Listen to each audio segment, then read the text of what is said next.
मन को समझना, मन की बदतमीजियों को समझना, मन की बेवकूफियों को समझना कि तुम यार मेरी शरीर के अंदर हो, तो जब तुम मेरे शरीर के अंदर हो तो कम से कम मेरा तो भला सोचो। नशा करवा रहे हो, पॉर्न दिखवा रहे हो, ब्लू फिल्में दिखवा रहे हो, 6-6 घंटा चाय की दुकान पर बैठाए हो। भाई हमारा मन हमारे साथ तो रहना चाहिए। दुनिया साथ में नहीं है, भाई बंद साथ में नहीं है, रिश्तेदार साथ में नहीं है, दोस्त साथ में नहीं है, मन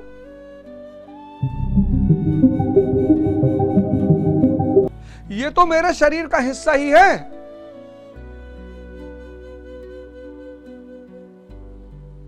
कर्म करना पड़ेगा। कर्म यानी साधना, यज्ञ, प्रतिपल होश को साधना। और जैसे जैसे होश की साधना बढ़ेगी वैसे वैसे मन का दमन होगा।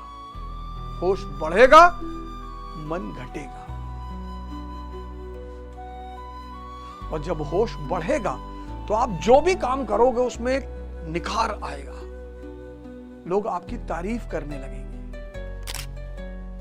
कि कितना बढ़िया खेलते हो भैया, कितना बढ़िया खाना बनाते हो, कितना बढ़िया पढ़ाते हो। बस जब वो तारीफ शुरू होगी तो उस तारीफ से बचना है, क्योंकि वो तारीफ तुम्हारी नहीं है। तुम तो गोड़े हुए थे सब, तुम तो सब मिटाए थे, तुम तो धीरे धीरे मर रहे हो। क्योंकि उसको ये खेल दिखाई पड़ता है कि जब मैं था, अब जैसे मैं ही अवध ओझा, ये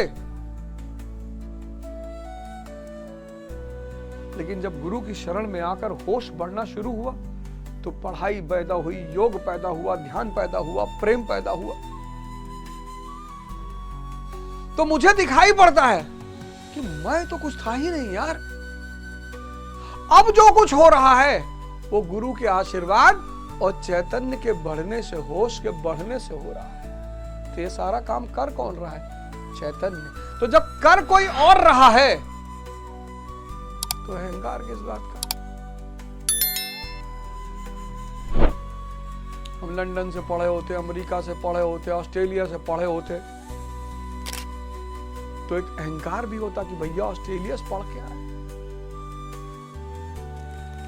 तो जब जनक महापुरुष परम सिद्धि को, परमात्मा को प्राप्त कर लेता है, यानी पूरी तरह से होशपूर्ण हो जाता है, मन विलीन हो जाता है, तो भी उसे कर्म करना पड़ता है, तो भी उसे साधना करना पड़ता है। अब क्यों? किसको फॉलो करेगी? आपको। इसीलिए तो कृष्ण को देखकर लोग बहुत बेचैन हो जाते हैं। भगवान कृष्ण को देखकर लोग बहुत बेचैन हो जाते हैं। जो साधना के पथ पे चलना चाहता है वो उलझ जाता है कि ये भगवान है,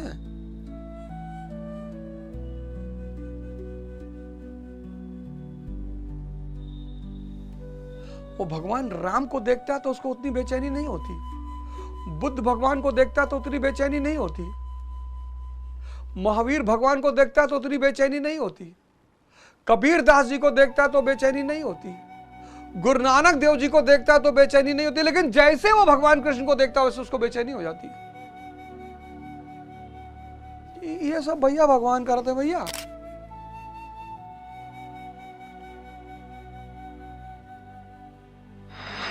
ये सब भैया भगवान का शोभा देते भैया। अब आप आश्रम जाते हैं, अब अड़गड़ानंद महाराज को साधना करने की कोई जरूरत नहीं है, परमात्मा की प्राप्ति हो चुकी है। लेकिन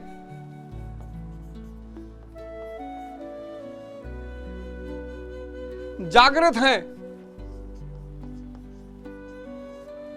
परमात्मा है,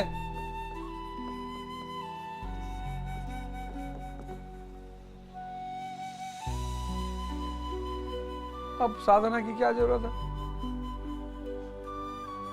लेकिन गुरुदेव आज भी इतनी उम्र में बढ़ चढ़ में मैं था और 4 बजे 4 AM ठंडक में दिसंबर में वो नहा धो के तैयार होके आसन पर आ गए थे।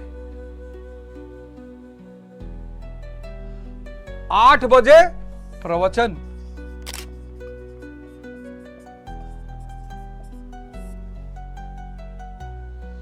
फिर दर्शन, फिर भजन, फिर दर्शन, फिर प्रवचन।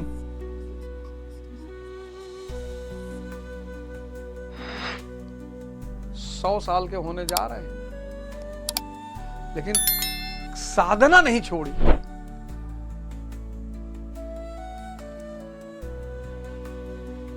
मैंने कहा ना, सब श्री कृष्ण नहीं हो सकते।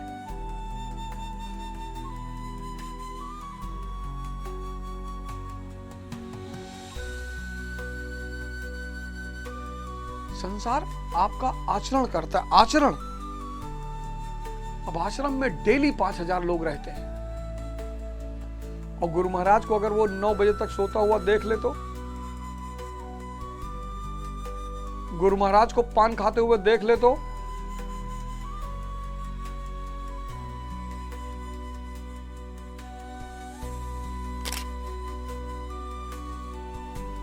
लोकहित आदर्श है गुरु महाराज। अपना तो पार हो ही गए, अब दूसरों को भी पार लगाना है।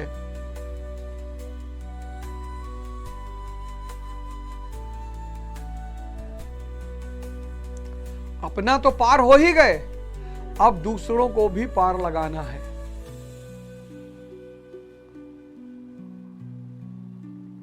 अब धरती चक्कर लगा रही सूर्य का, धर्म है उसका, कर्म नहीं है। इस पूरे जगत में सब अपने धर्म का पालन कर रहे हैं। सूर्य चंद्र जो साधना के पथ पे चलना चाहता है वो उलझ जाता है कि ये भगवान है।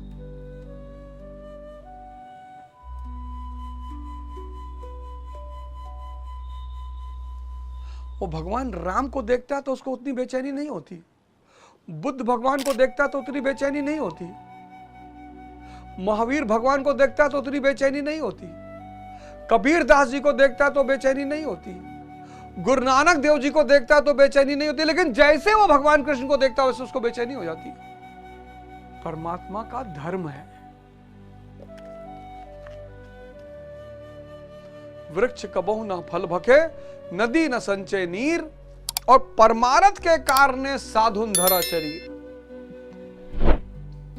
कबीरदास जी। वृक्ष कबहु नहीं फल भके, नदी न संचय नीर, और परमारथ के कारणे साधुन धरा शरीर।